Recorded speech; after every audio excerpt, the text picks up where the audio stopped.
They sat me down in the glass-walled conference room, the kind where whispers feel louder than shouts. 3 executives, 1 manila folder. "We've reviewed the evidence," the COO said, sliding papers toward me. Screenshots I'd never seen, words I'd never typed. My heart pounded, but my face didn't flinch. I placed a small black USB on the table. "Before you finish this, you should hear something." Their smirks faltered. From my pocket, my phone buzzed. A single message. Play it now, or lose everything. I hadn't decided yet, because once I did, none of us would walk out the same. The night the cracks began, I was alone in the war room. The monitors glowed in a pale blue haze, code scrolling in endless lines across 3 screens. I hit "Go Live" on the company's internal stream, a habit more than a necessity. My voice was steady, but I could see my own hand trembling when I adjusted the webcam. "Pushing the patch for the third-party API exploit," I said, smiling as if I hadn't been here for 14 hours straight. At 2:07 a.m., the chat feed on the stream was empty except for a single thumbs up from someone in Australia. I leaned back, rolling my stiff neck, when I saw movement at the edge of my desk. My daughter's photo, she must have snuck it into my bag that morning, sat against my keyboard. The note taped to the back read, in her uneven handwriting, "Come home for breakfast, Daddy." My chest tightened. I'd been missing more than breakfast lately. I forced my eyes back to the code. We had just dodged a digital bullet, a coordinated attack on our payment gateway that could have bled over $100 million in minutes. We'd neutralized it without the public ever knowing. The adrenaline should have been a victory high, but then I saw it. An anomaly deep in the AI logging module. The data collection parameters were wrong. Not just wrong, overreaching. It was pulling customer behavioral data far beyond the approved scope. I marked it quietly in my private audit tool, hesitated with my finger over the report button. If I flagged it now, it would trigger a compliance alert that could derail the IPO just months away. I told myself I'd fix it safely first. As I closed the audit, my inbox pinged.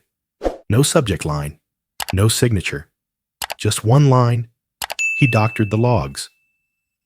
I stared at it, waiting for a follow-up, but nothing came. The timestamp read 2:14 a.m. By the next morning, the air in the office had shifted. In the weekly strategy meeting, my name was conspicuously absent from the project board.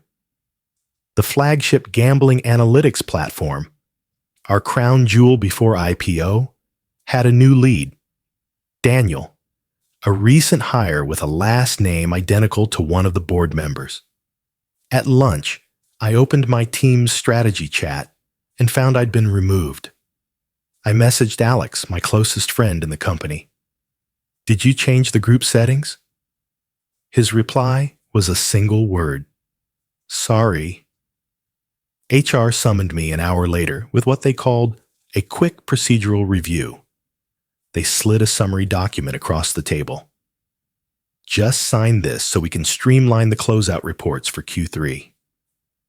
I scanned it, my eyes catching on a section that subtly inflated our data accuracy metrics.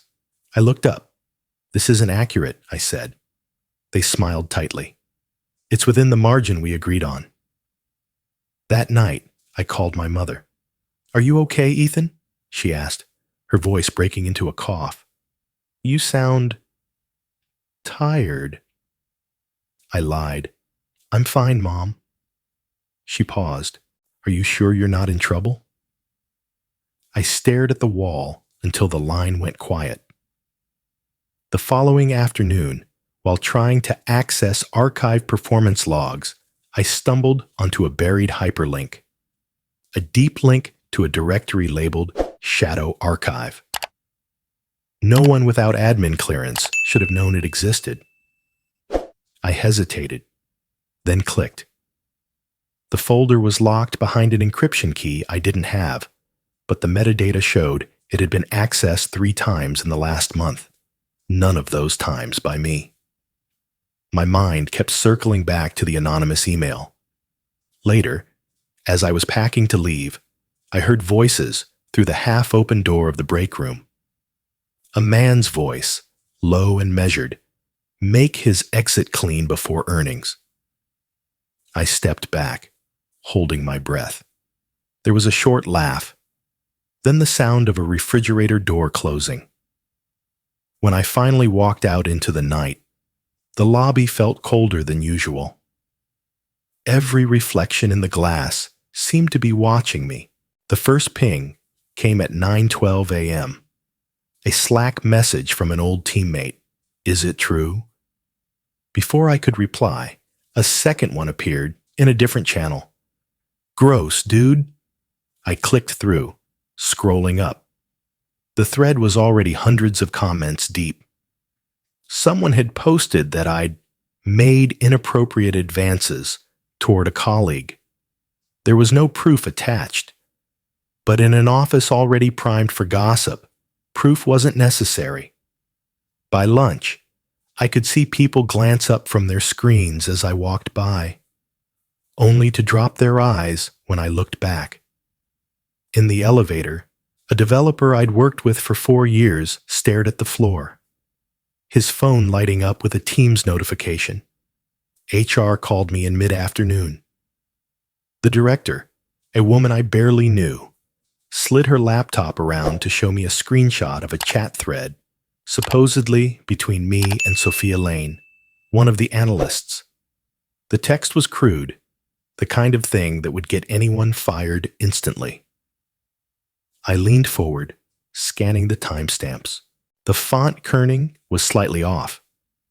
The metadata in the corner showed it had been created seconds before being saved. A sloppy deep fake. I pointed to the details. "This isn't real." She didn't meet my eyes. "Our job is to investigate, Ethan. We'll need you to stay available." Available. Not suspended. Not fired. Just hanging in limbo while my reputation bled out. That night at home, my daughter sat cross-legged on the carpet, fitting puzzle pieces together. "Right piece, right place," she sang quietly. I sat beside her, taking one of the edge pieces, clicking it in. She grinned like we'd just built a castle. The phrase stuck in my head. Right piece, right place. Evidence wasn't just about having the truth. It was about timing it so the truth fit the picture perfectly. The next morning, I dug deeper into Sophia's past interactions with me. 2 years ago, she'd come to me in tears after a client made an explicit comment in a meeting. I'd backed her complaint to HR, even when it meant embarrassing a senior partner. She'd thanked me then, voice shaking. Now she was the victim in a case against me. The betrayal lodged in my throat like a splinter. That afternoon, an anonymous voice note dropped into my inbox. Just heavy breathing at first, then a rushed whisper. "I didn't want to. They made me." The voice was female, and though distorted, I was almost sure it was hers. I didn't confront her. Not yet. Instead, I went to the electronics supply closet and signed out a small recording mic. I installed it in the communal coffee area, high on a shelf, angled toward where managers like to huddle. It was legal. Posted notices in the building already warned that common areas could be monitored. Still, my pulse raced as I secured it. Back at my desk, I traced the hash signature from the fake chat screenshot HR had shown me. It led to a machine registered to Marcus Hale, the COO. When I pulled up the system logs, I saw a bot scheduled to wipe segments of the audit trail every hour on the hour. You could dump the voice note now, I told myself. Let the audio blow a hole in their story before it hardened into fact. But the image of my daughter and her puzzle stopped me. Right piece, right place. If I moved too soon, they'd adapt. I needed the whole picture before striking. That night, my wife found me at the kitchen counter, staring at a spreadsheet of system events. You've barely slept this week, she said. Take some time off. I shook my head. If I step away now, I might lose more than my job. She frowned. You mean us? I met her eyes. I mean me. The next morning, a message popped up on my private Signal account from unknown. Look deeper. Marcus answers to someone else. No name. No context. Just that. My fingers hovered over the keys. Was this a trap? Or a lifeline? Before I could decide, my work email pinged with a meeting invite from HR. The subject line was blunt. Emergency review. Bring your laptop and badge. The conference room was colder than the hallway outside, as if someone had cranked the AC just to keep people uncomfortable. A rectangular table sat in the center. 3 executives already in their seats. Marcus Hale, the COO, was at the head, flanked by the HR director and the company's legal counsel. In front of Marcus was a single folder, its tab labeled with my name. Ethan, have a seat, Marcus said, motioning to the chair opposite him. I sat, placing my laptop bag on the floor. The HR director slid a stack of printed screenshots toward me. We've reviewed this evidence, she began. It's troubling. I didn't reach for the papers. I already knew what they were. The deepfake chat messages, crude but convincing enough for someone who wanted to believe them. These are falsified, I said evenly. Marcus leaned back. Our internal audit confirms these came from your account. That was my opening. Who verified the source logs? I asked, keeping my tone neutral. There was a pause, just long enough to notice the compliance lead standing near the door. She glanced at me, then gave the slightest tilt of her head. A quick blink that might have been nothing, or might have been a signal. Someone inside wasn't playing along. Answer the question, Ethan, Marcus pressed. I didn't. I let the silence stretch, watching the discomfort ripple around the table. Finally, I said, I want my lawyer present before I continue. A smirk tugged at Marcus's mouth. That's your right. I leaned forward slightly. Then I'll need 10 minutes to make the call. I stood, collecting my laptop. Of course, the HR director said, voice tight.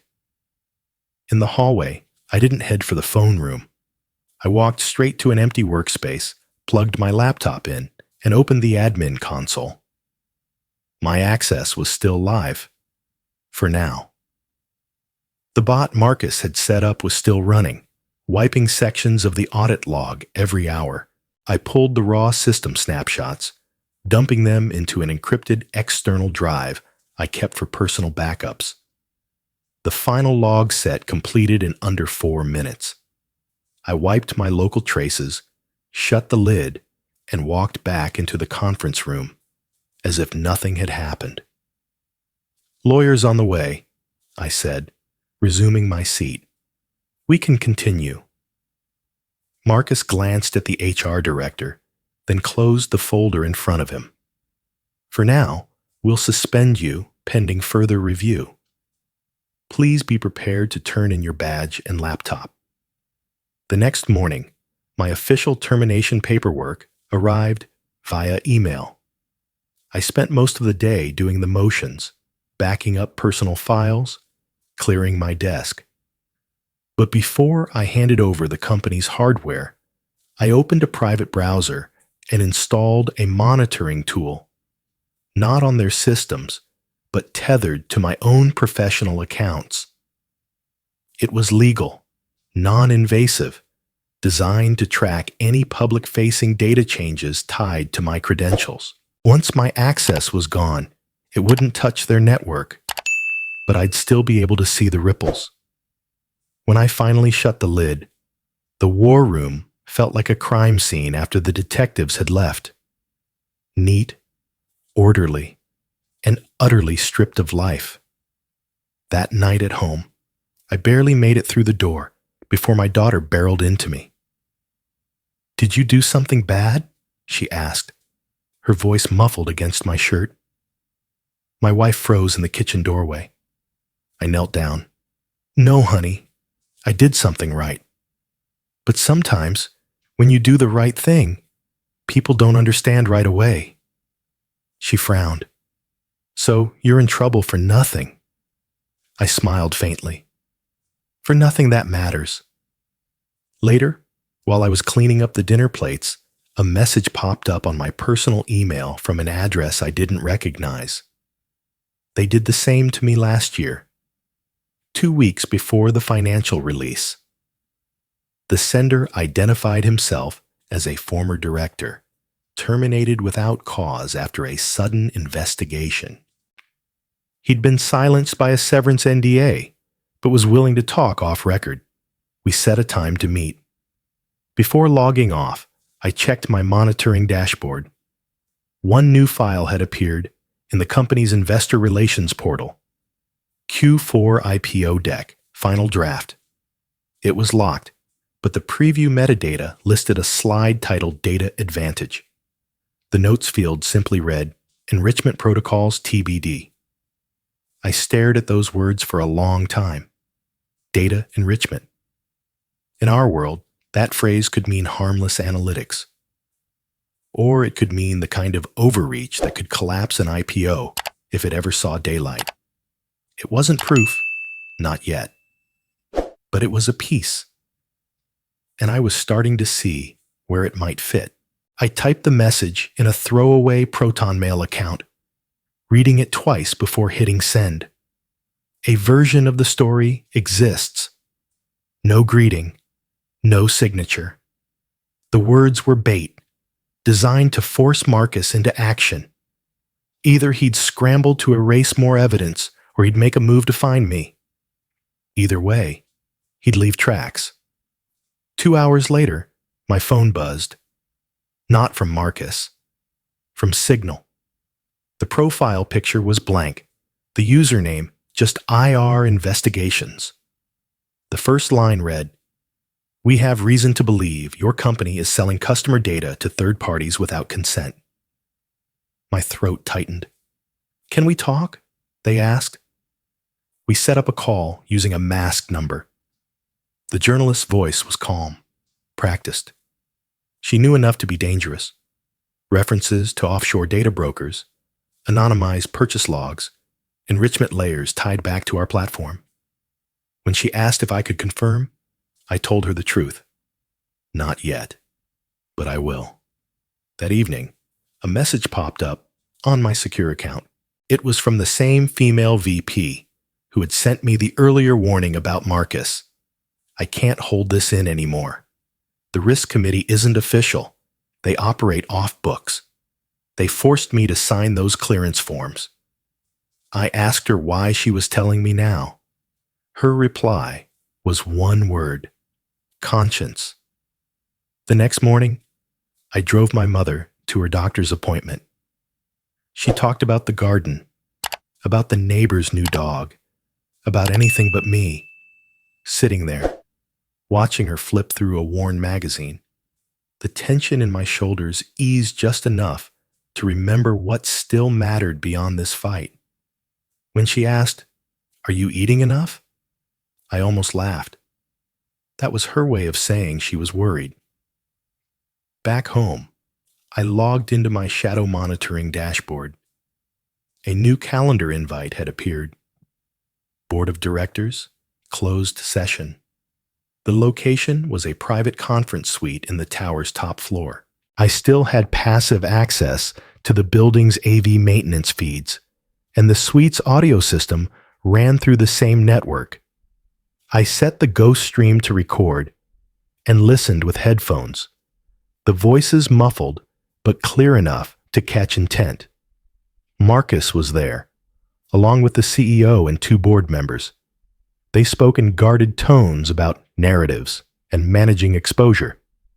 One voice, deep and unfamiliar, said, "If there's another copy, we burn the source."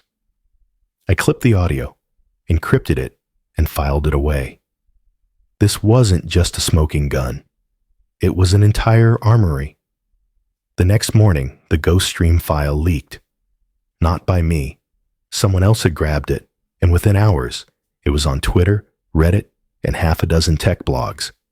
The hashtag #SharkWhoLied shot to the top of trending. Then came the moment I hadn't planned. The female VP went public. In a trembling live stream from her office, she admitted she had signed falsified compliance documents under direct instruction from Marcus.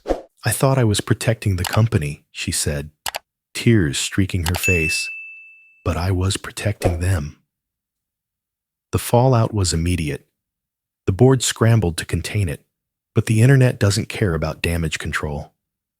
Screenshots of the leaked meeting piled onto the VP's confession, painting a picture of a company in freefall. And then a ripple I didn't expect. Marcus received his own threat. I heard about it from a source inside. A single text, anonymous, reading, "You answer to us." Whoever us was, they weren't pleased with the way things were unraveling. I sat at my desk, staring at the dashboard, thinking about my next move. Do I stop here? Let the fractures spread on their own? Or do I push harder, risk triggering whatever us might be capable of? The decision was interrupted by an email to my personal account. No subject line.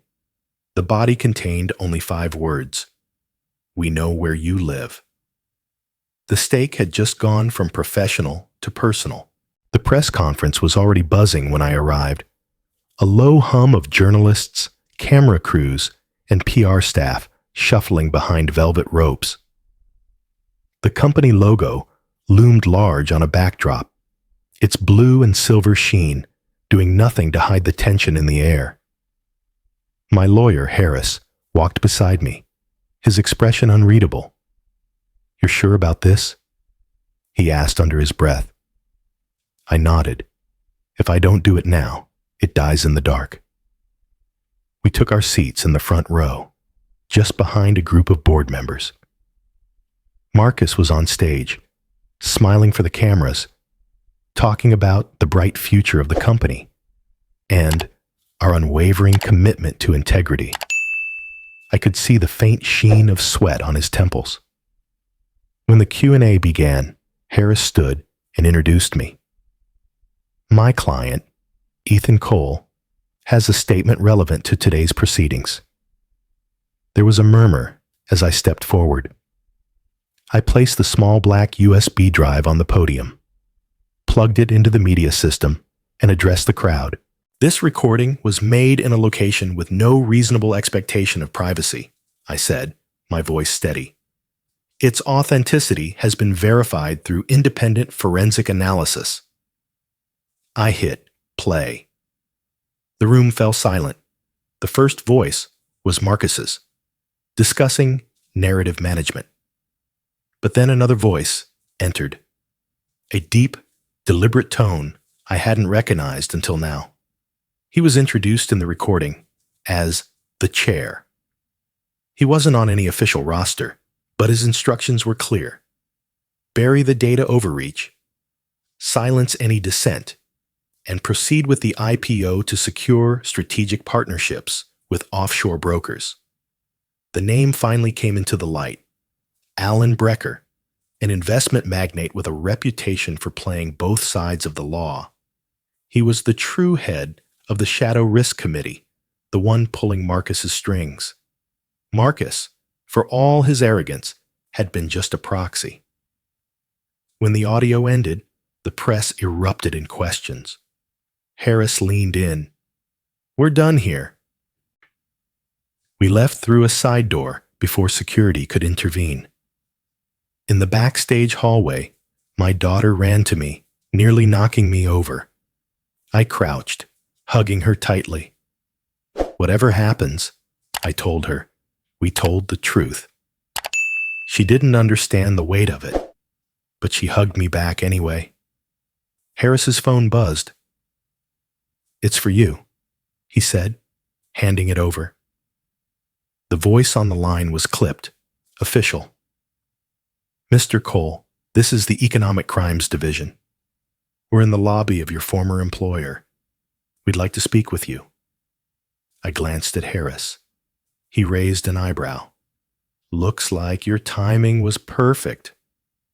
By the end of the day, the board had convened an emergency session. Marcus was suspended pending investigation. Brecker's name was all over the news, and the IPO, once valued in the billions, was officially postponed indefinitely. 2 days later, Sophia reached out. She sent me a video, recorded in what looked like her apartment. Her eyes were red from crying. "I'm sorry," she began. "They had pictures, personal pictures. They said they'd ruin me if I didn't go along. I didn't know how to fight them." She took a shaky breath. "You didn't deserve any of it. I hope one day you can forgive me." I watched the video twice, my jaw tight. It was easier to hate her when I thought she'd betrayed me for ambition. Blackmail was different. It didn't erase the damage, but it explained the fear I'd seen in her eyes that day in HR. Harris asked if I wanted to forward the video to the authorities. I told him yes. It belonged in the record. Offers began to trickle in. Consulting gigs, speaking engagements, even an invitation to rejoin the company under new leadership. I turned them all down. I'd won my name back, but I wasn't about to walk back into the same house of cards. One afternoon, sitting on the porch with a cup of coffee, I replayed Sophia's video. Would you forgive her? I asked myself. Part of me still burned with anger, but another part, the part that had seen what Brecker and his circle were capable of, knew that fear makes prisoners out of more people than greed ever will. A week later, an email arrived from a private equity fund I'd never heard of. The subject line read, "Proposal for Leadership Role." The body was short and direct. "We're forming a coalition of companies committed to ethical data practices. We'd like you to lead our data ethics division." I closed the laptop and stared out at the yard, my daughter chasing the dog across the grass. The fight had taken months of my life, almost broken my family, and put me in the crosshairs of people who didn't lose gracefully. But maybe this was the point, not just to survive the battle, but to make sure the next one didn't happen at all. The office didn't look like much. Bare walls, second-hand desks, a whiteboard filled with more questions than answers. But to me, it was the first space in years that didn't feel poisoned. The startup had been formed by 3 people I knew by reputation, all of them casualties of the same corporate machine that had tried to bury me. We shared one rule before we ever talked about products or revenue. The code of ethics went on the wall on day 1, not in a drawer, not as a PR stunt. On the wall, in writing, where every decision could be measured against it. It was strange, building something without glancing over my shoulder for the next ambush. We held our first all hands in the break room over coffee and bagels. The mission was simple: create technology that respected users, resisted manipulation, and rewarded transparency over speed. The kind of thing that would have made my old bosses roll their eyes. On the 3rd morning, I drove my daughter to school. It was the first time in years I wasn't rushing her through breakfast with one eye on my inbox. She held my hand all the way to the gate, then turned back to wave, before disappearing inside. My wife was waiting at the door when I got home. "You came back to us," she said, and for the first time, I didn't feel the urge to argue. She was right. We started landing clients, slowly, carefully. I was in the middle of onboarding a nonprofit when I learned who was backing us. Our funding came from a private equity group whose lead investor was a former major shareholder in my old company. He'd been one of the few who'd challenged Brecker in board meetings, the kind of dissent that got him pushed out quietly. Now, his money was fueling a team built from the people that corporation had discarded. It felt like poetic symmetry until the letter arrived. No return address, just my name on the envelope. Inside, a single sheet of paper with 5 words. Different logo. Same rot. I set it on my desk and stared at it until the edges curled in the warm afternoon air. Was it a threat? A warning? Or just someone reminding me that corruption isn't limited to one logo? I didn't know yet, but I felt the old tension tighten in my chest. 6 months later, the old company announced its restructuring plan. Marcus had cut a deal, trading testimony for reduced charges. He'd confirmed everything about the Shadow Committee, naming Brecker and detailing the data deals they'd hidden from regulators. Brecker was finally standing trial. The story made the rounds online, but I didn't feel the rush of satisfaction I'd expected. Justice, when it comes so late, feels more like an obituary than a victory. I got a message from Sophia. She'd joined a nonprofit supporting victims of digital blackmail. In her email, she said she was speaking to schools about online safety and coercion. "I'm trying to undo what I helped them do," she wrote.